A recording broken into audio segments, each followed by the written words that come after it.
Let's take a look now at how NCAA.com projects the top seeds in the tournament to play out come Selection Sunday. I love this. They've got the #1 seeds as UConn, UCLA, South Carolina, and Texas. And then you can see #2 seeds through 4, obviously, here. Guys, what is it that stands out to you most when you look at this graphic? I'm looking at Region 2.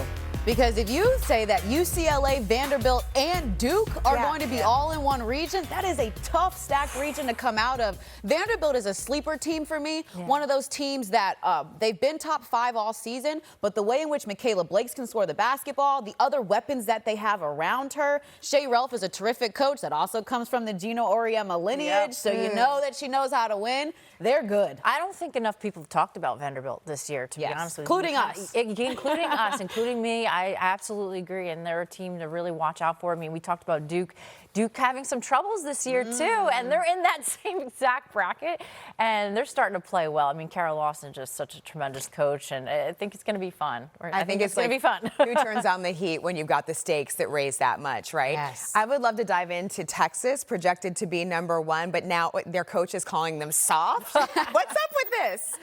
Oh, boy. It just shows the tough-ness, old-school mentality. I love old school mentality. Vic Schaefer is old school. You know, he's got the Southern twang accent. He's a coach that'll make you run 50 suicides before you even touch the basketball. But I think he's challenging his team because it is a team that went to the Final Four last year, returns a lot of that same nucleus. And so the game that they dropped to Vanderbilt, he didn't like how they lost. So he knows that they have the talent and the ability to get back to the Final Four. I think he just wanted to challenge his team to step up at the right time. Absolutely. We're talking from 2 former players' perspectives here. And I'm telling you, he is trying to spark them. He's trying to get them to want that extra edge, that extra love. Not that they need it. I mean, I think they're a competitive program, but he's just trying to needle them a little bit. All right, 2 former players. What do you guys like better, old school or more new school mentality? The old new school. That's what I like to call us. I don't know. What is that? The hybrid.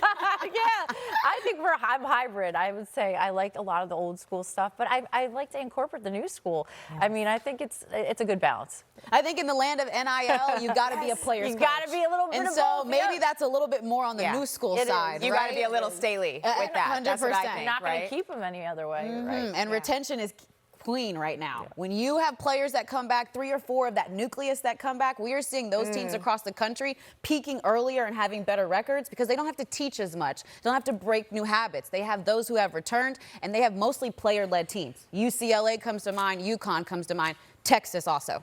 You mentioned you're a sleeper. How about you, Julianne? Who do you have? Sleeper, and this is across the country? Well, I mean, I think Vanderbilt's won for sure in that regard. But what about teams like Richmond, Princeton? I like Richmond. They're in the A-10. They've had a great season this year. They were great, terrific last year, won the A-10 conference tournament.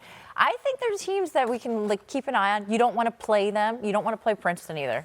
Never want to play Princeton. That is an offense that is hard to guard, let me tell you. You named it for a reason. All right, thank you, ladies.